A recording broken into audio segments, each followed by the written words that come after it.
সরকার কি বাল পালাইতে আছে সরকার? কারণ আমরা দীর্ঘদিন ধরে সংগ্রাম চালাচ্ছি, দীর্ঘদিন ধরে আমরা এখানে এসে সংগ্রাম চালাচ্ছি। মানে আমাদের পাশে কেউ নাই।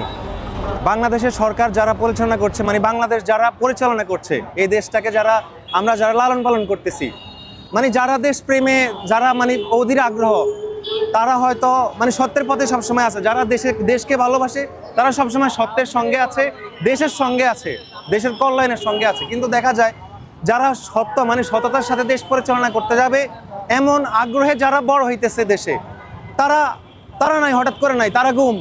তাদেরকে এভাবে হত্যা করা হইতেছে, নাটকীয়ভাবে একের পর এক হত্যা চলতেছে বাংলাদেশে। বা একটার হত্যারও বিচার হয়েছে। এই যে সোহাগ, এই যে ওকে পাথর চাপা দিয়ে যে হত্যা করা হয়েছে দীর্ঘদিন আগে, এরপর থেকে এই যে শুক্রবার করে আজকে কত শুক্রবার গেছে, আপনি খেয়াল করছেন? হাদি ভাইয়ের কি বিচার হয়েছে? হয় নাই। আজ পর্যন্ত হাদি ভাইয়ের বিচার কবে হবে? খুনি কোথায়, মানে কিভাবে আছে, কোনো তথ্য তারা দিচ্ছে না। সরকার কি বাল পালাইতে আছে সরকার?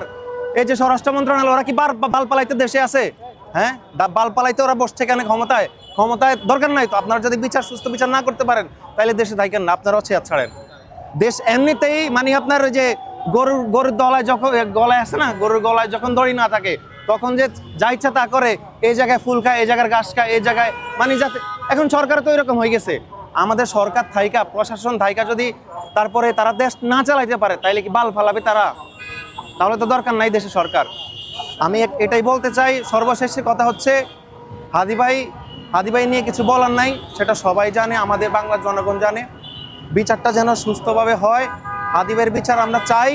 আমরা আর রক্ত ঝরাতে পারবো না, আর কোনো মায়ের সন্তান যেন রক্ত না দিতে হয়। শুধু হাদি ভাই না, বাংলাদেশের যে যাই আছে কোনো মায়ের সন্তান যেন রক্ত না দিতে হয়। আমরা এটা সুস্থ তদন্ত চাই, বিচার চাই।